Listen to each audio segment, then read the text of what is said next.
All right.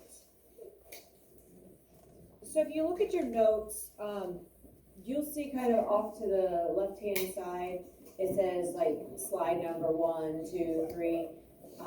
Again, you might see where it jumps. If I have something up here that you don't need to write or have in your notes, then that's why it might go out of order. All right, so there's some on here, I think maybe like 11 through 18.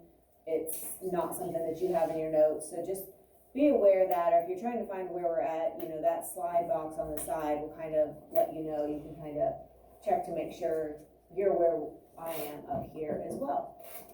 All right, so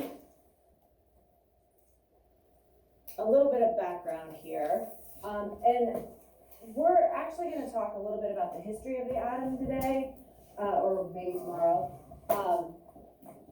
So not always do we get into how we know some of this stuff, but the atom is a huge, well, tiny idea, but it's a huge part of our world because everything comes down to being made of atoms. So we will talk a little bit about how our idea and understanding of the atom has changed. It's not something that I'm necessarily going to test you on, but it is such an important idea that it's kind of good to have that background information.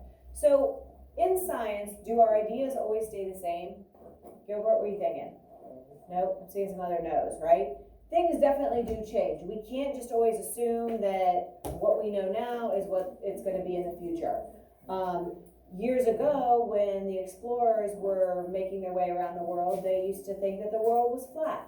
Kind of like Kyrie Irving still believes. I mean, he's like the only one in the world that still believes that. So if you think about it, those explorers, when they would take off from Spain or England or Portugal or wherever they were leaving from, they thought they were going to be sailing, and eventually they'd like be sailing along, right? And then you get to the edge and be like, oh, yeah, that's the end. Let's go back. I mean, it's kind of crazy to think to sign up for that, you know. Obviously, when the explorers, I believe it was Magellan, first made it all the way around and returned, they're like, wait a minute. Like, we just went all the way around. Like, we didn't fall off. There was no end. So that means the world cannot be flat. They had to take that new information and adjust their thinking. They couldn't just be like, oh, yeah, cool, okay, it's flat, even though we went all the way around it. Like, that doesn't make sense. So you have to be able to adjust. So when I was in high school, like 50 million years ago, there were 9 planets. Now there's 8.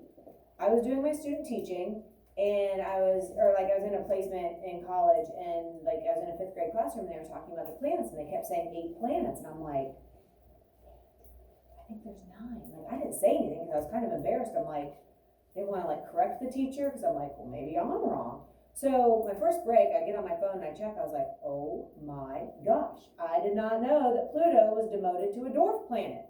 Somehow I had missed that. So all throughout my schooling, there were 9 planets. Just like all throughout yours, you've learned that there's 8. So I didn't just be like, no, you guys are wrong. I learned that there's 9. I checked, I looked into it, and I was like, dang, I missed that somewhere. I had to adjust my thinking.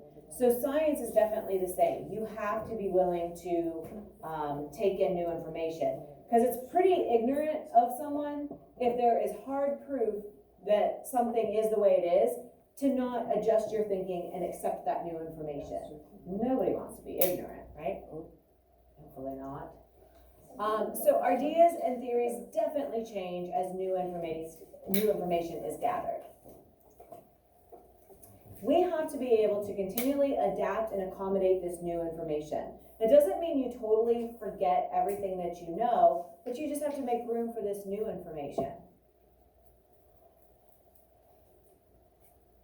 And last year in 8th grade science, you should have talked about adaptations, right? And if those organisms aren't fit for that environment, they're not going to survive.